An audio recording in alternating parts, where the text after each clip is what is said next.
안녕하세요 여러분, 도쿄함유ሽ입니다. 어제도 테슬라는 무려 3.5%까지 상승을 해주면서 대부분의 기업들 대비해서 가장 좋은 퍼포먼스를 보여줬는데요.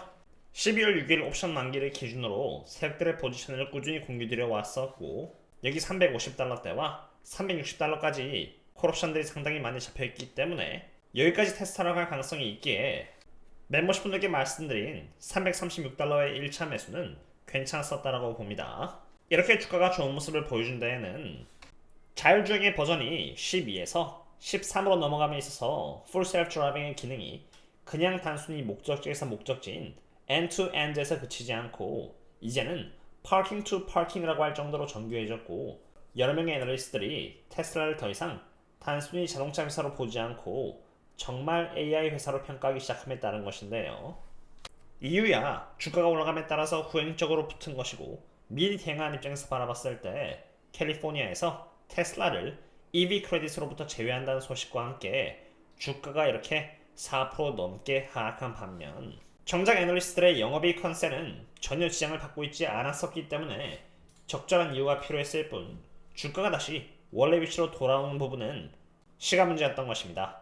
테슬라가 캘리포니아로부터 보조금 혜택을 받지 못한다는 소식과 함께 주가는 순식간에 4% 이상 하락하고, 자율주행 버전이 12에서 13으로 올라감에 따라서 주가가 오르는 것처럼 악재 혹은 호재 뉴스가 나오면은 주가는 바로 움직이기 때문에 만약 뉴스를 기준으로 투자한다면은 선행적으로 포지션을 잡을 수가 없습니다. 하지만 지금 보고 계신 테슬라의 영업이익 컨센서스와 주가의 흐름에 동일한 상관관계가 있다는 것을 근거로 삼아서 악재가 터졌을 때 정작 주가는 하락했지만 장기적으로 주가 흐름의 기준이 되는 컨센서스의 변함이 없다라면은 확률적으로 주가는 올라올 가능성이 높으니 펀더멘탈과 주가 사이의 이러한 괴리감을 이용해서 추매의 기회로 미리 삼을 수 있는 것입니다. 그렇기 때문에 가장 최근 단기적인 조정은 아주 좋은 기회였다라고 보고요. 그럼 어제 구체적으로 무슨 일이 있었는지 또한 보도록 하겠습니다. 풀 셀프 드라이빙이 계속 개선되고 있고, 트럼프 정부 측에서 제도적으로 테슬라를 밀어주고 있는 만큼 평소에 베어리시한 뷰를 고수했던 애널리스트들이 의견을 바꾸고 있다는 것인데요. 12월 1일 그리고 12월 2일 테슬라를 상으로 목표 주가를 새롭게 업데이트한 기관은 로스 MKM과 스타이플로, 로스 MKM의 크레이그 일윈은 2023년부터 계속 테슬라를 상으로 꾸준히 85달러의 목표 주가를 고수해 왔다가 이번에 4배 이상 목표 주가를 상향 조정시켜서 380달러로 잡은 것이고요. 스타이플의 스티븐 갱가러는 목표 주가를 287달러로 잡았었는데 순식간에 411달러로 상향 조정시키면서 테슬라를 가장 좋게 보았던 여기 웨트부시의 데니엘 이브스의 목표 주가인 400달러를 뛰어넘는 새로운 불로 등극한 것입니다. 그럼 어떠한 이유에서 테슬라를 비교적 그렇게 좋지 않게 보아왔던 애널리스트들이 드디어 항복을 하고 의견을 바꿨는지를 봐야겠는데요. 로스 MKM에서 테슬라의 목표 주가를 여기 85달러에서 380달러까지 업그레이드한 데에는 트럼프의 당선이 가장 컸었던 것으로 보입니다. 여기 일론 머스크가 트럼프에 대한 지지를 열렬하게 보였는데 그에 따라서 트럼프의 지지자들 또한 테슬라를 선호하게 되면서 테슬라의 잠재 고객이 2배는 늘어날 것으로 보인다 했고요. 트럼프 정부 측에서는 바이든이 도입한 7,500달러의 전기차 크레딧을 폐지시킬 계획인데, 테슬라를 제외한 대부분의 전기차 기업들이 크레딧에 의존해서 시장을 넓히고 있는 상황이고 적자 기업이기 때문에 장기적으로 테슬라에게 시장 점유율을 빼앗길 것이라는 것을 이유로 들었습니다. 테슬라를 상으로 가장 높은 프라이스 타겟을 제시한 스타이플의 근거 또한 보도록 하겠는데요. 테슬라가 단순히 자동차 기업이 아닌 AI 기업임을 인정한 듯합니다. AI에 기반된 풀 셀프 드라이빙의 기능과 사이버캡에 따라서 엄청난 가치를 바라봤으며, 일론 머스크는 트럼프 정부를 통해서 테슬라의 자율주행 관련 규제를 최대한 완화하는 쪽으로 만들어 나갈 것이며, 특히나 사이버캡에서의 기회가 많은 가치를 만들어낼 것이라고 평가한 것입니다.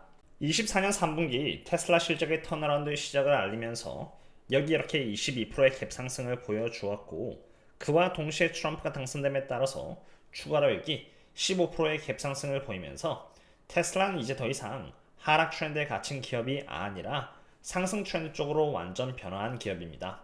이제 더 이상 트레이딩의 개념이 아니라 바이 앤 홀드를 해야 하는 기업이고요. 캘리포니아에서의 악재를 기회로 삼아 추매를 한 것처럼 주가와 펀더멘탈 사이에서 괴리감이 발생할 때 적어도 저의 경우는 바이를 하면서 좋은 위치에서 수량을 늘려나갈 따름입니다.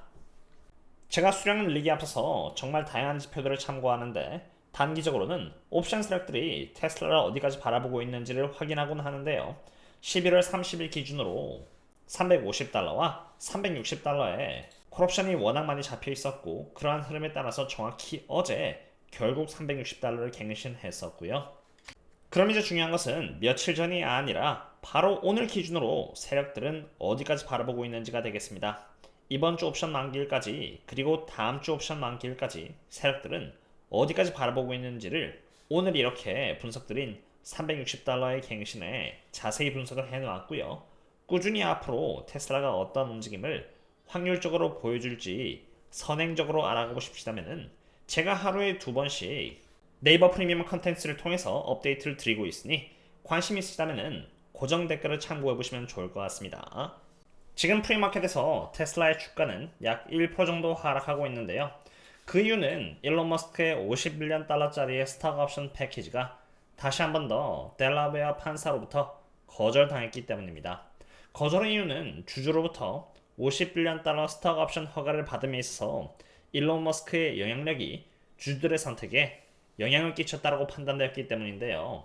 일론 머스크의 50빌리언 달러 스톡 옵션 패키지가 큰 화두가 애초에 되었던 이유는 이러한 패키지 없이는 일론 머스크는 AI를 테슬라 밖에서 따로 회사를 만들어서 추진할 수 있다는 계획 때문으로 주주들이 모두 50빌리언 달러 패키지를 대부분이 다 찬성을 해줌으로써 주주들이 할 수 있는 것은 다 보여줬기 때문에 설사 판사가 반대를 이렇게 하더라도 일론 머스크가 AI를 테슬라 밖에서 만들거나 하지는 않을 것 같습니다.